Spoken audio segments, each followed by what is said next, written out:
years experience working in the fast food sector. Those jobs are not livable, precarious, and are not stable enough to provide for a family. My question is, how does your party plan to improve protection for precarious workers, including gig workers, independent contractors, and those recruited from the staffing agency? Okay, at this time we'll start with Kedera and then go to Mark and then go to Mark. Thank you for your questions.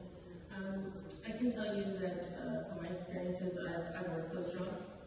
I've worked so many different jobs in my lifetime that before I became a lawyer, I've worked in warehouses where I steel toe boots, I've worked in retail, I've worked in hospitality, bartender, I've done it all, right? So I know what it's like, and I can tell you that working in that warehouse was, it was really hard to watch people in a precarious job. We got rated based on our productivity, and if you didn't do well, you're at risk of losing your job. So I understand that perspective, and I think it's one of the reasons why it's so important to have a life experience and to talk to people so you can understand what's important to people, the struggles that they're having. And I know personally that I think people deserve a living wage, and I think that the gig economy and all these part-time jobs is becoming the norm. And I think it's important to have stability and to have benefits. And at WSIB, for example, I've had experiences of being injured on a job that I was a contractor, and I was not able to receive the benefits of WSIB. So I think that we need to work towards getting people full-time jobs that's predictable, that's permanent, and that they have benefits. Thank you.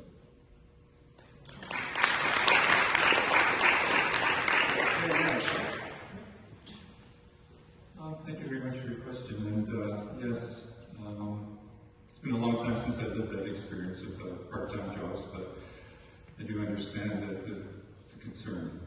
And I think there are a number of things that we need to do, and the Green Party has already outlined it in its platform. First is raising the minimum wage to $20 as a first step, from $17 to $20. We need to mandate paid sick days for all workers, regardless whether they have a union or a contract. We need to make it easier to form unions, and we need to legislate equal pay for equal work.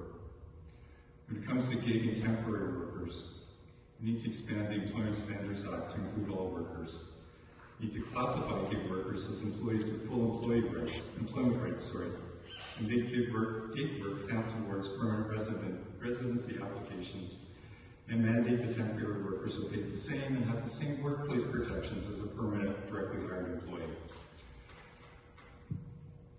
This is a critical issue, I think.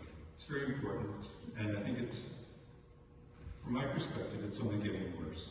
Far too many people are at risk, and when you don't know you're going to have a job tomorrow, you don't know if you're going to get paid properly, how can you afford a house? How can you raise a family? The stress level, the mental health issues, and this is why I think the Green Party's got a plan to at least move forward on it.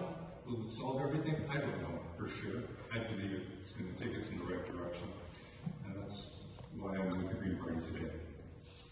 Thank you.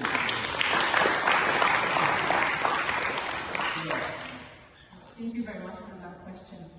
I think we're living in a society right now where we've created a province where we have legislated poverty, legislated homelessness, legislated gig work, where we are actually legislating people to go into this trap.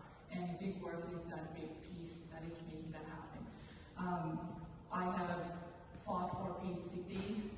I have fought to make sure that staffing agencies don't take advantage of our workers. You'll remember the fight that many of us, some of us in this room fought against Cosmetica and the workers and what they went through because those are gig workers. I myself, a lot of my family members have been gig workers in the past, and I feel like I'm in a privileged position and to see what's going on across the province, and especially now rioting that has taken place. So there are a few things that I want to highlight. we need to make sure that we protect our workers' rights. That means we have to improve the standards of workers' actual employment standards. That also means that we have to advocate for specific things that impact gig workers, because they're not actually recognized within the ESA, the Employment Standard Act. We have to guarantee 10 paid sick days, something that we have tried to implement in Parliament many, many times, but Doug Ford has voted down, and I myself have actually moved that motion as well.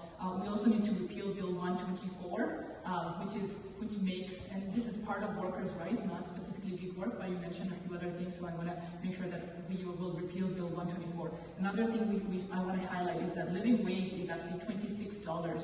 So when we talk about people and being able to survive, pay for groceries, the reality that we're facing right now, the living wage is $26, and with $17, $17.20, and with gig work, they don't get that either. So we're talking about people with staffing agencies that takes a cut and then gives a little bit. I've heard from people who drive Ubers telling me that Uber takes away their tips even.